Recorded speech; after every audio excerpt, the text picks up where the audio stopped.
Today we're going to be doing an in-home test for drugs of abuse. There's a number of reasons why somebody might want to test for drugs at home.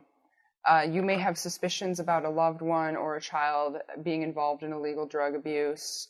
You yourself might be an illegal drug abuser or somebody who's casually used an illegal drug in recent history and has an upcoming test for employment or for a current employer, or perhaps for the corrections or law enforcement in your community.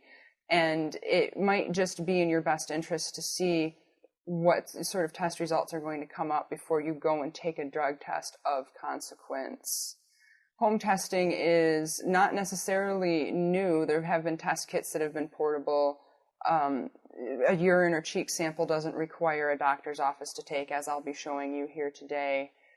And not everybody wants to go through a blood draw and the cost of having their blood processed and examined for drugs of abuse.